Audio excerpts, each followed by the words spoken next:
Assalomu alaykum chorvadorlar. Gidroponika haqida qisqacha o'zimning bilgan tajribamdan kelib chiqqan holda qisqacha ma'lumot berib o'taman. Eee, Birinchi navbatda bug'doy yoki arpani xarid qilayotganimizda, deylik bozordan bug'doy sotib olayotganimizda, bug'doyning asosan sifatiga e'tibor qaratishimiz kerak. Sifati deganda bug'doyimiz butun holatda bo'lishi kerak. Chunki sinigan bug'doy, mana kombaynda singan bug'doy tomir otmaydi, ya'ni ko'karmaydi. Ikkinchi navbatda bug'doyimiz zararlanmagan bo'lishi kerak, ya'ni kasallanmagan bo'lishi kerak. Mana bug'doylarimizda qarason shu kabi kasalliklar uchrab turadi. Shunaqa bug'doy bo'lmasligi kerak. Albatta bu bug'doyimizning o'sish jarayoniga salbiy ta'sir ko'rsatadi. Agar bug'doyimiz sog'lom bug'doy bo'lsa, gidroponikamiz ham shunchalik sifatli bo'lib o'sadi. Ikkinchi qadam, bug'doyimizni tozalab yuvib olamiz. Tozalab yuvib olgandan keyin suvda ivitib qo'yamiz. Bir sutka davomida yuvilgan bug'doyi biron bir idishga solib 2 sutka davomida dimlab qo'yamiz. 2 sutka davomida dimlangan bug'doyimiz nish otadi. Nishlagan bug'doyi olib ana shunday paddon qilinadi. Paddonlar oldingi ko'rsatuvlarimda ham ko'rsatib o'tganman. Paddonga yozib chiqamiz.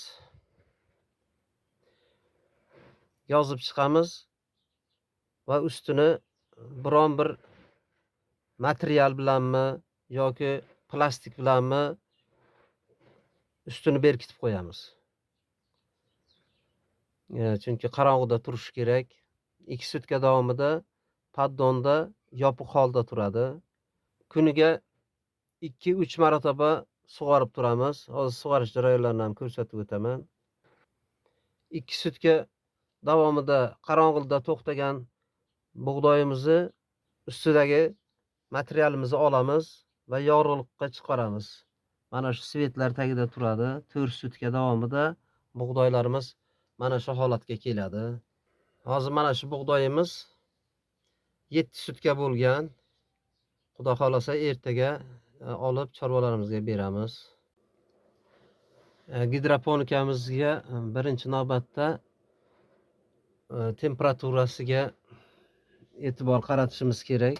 Temperaturamiz asosan 16-18 gradus oralig'ida tursa, gidroponikamiz yaxshi rivojlanadi.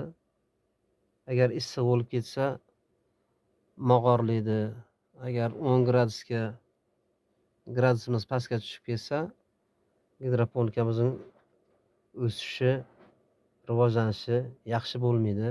Shuning uchun temperaturamiz mana bu termostat bo'lishi kerak va pechka bo'lishi kerak. Gidroponikamizda mana shu pechkacha bilan qizdiraman men. Asosan gidroponika qish oylarida foydali deb hisoblayman. Chunki yoz oylarida gidroponikaga bizning sharoitimizda ehtiyoj yo'q desak ham bo'ladi. Chunki yoz payti hamma ekinlarimizda o't, yem xashaklarimiz oqsilga boy bo'ladi. Shuning uchun shart emas. Bu gidroponikamiz asosan qish oyida kerak bo'ladi. Chorvalarimizga qish oyida ancha foydali. Gidroponikamizning asosiy ozuqasi suv hisoblanadi. Kuniga 3 mahal suv berib turish kerak. Yaxshi rivojlanadi. Gidroponikaning chorva mollariga asosan foydasi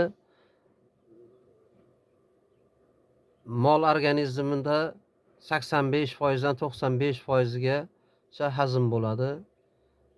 Ichaklar faoliyatini yaxshilaydi, immunitetini ko'taradi, buzoqchalarning o'sishida foydasi tegadi. Sigirlarimizda sutining quyuqlashishi, oqsil vitaminlarga boy bo'lishida gidroponikamizni ancha foydasi bor. Hozir gidroponikamizni sug'orish jarayonlarini ko'rsatib o'taman. Chorvalarimizga berish jarayonini ko'rsataman. Kuzatib boringlar.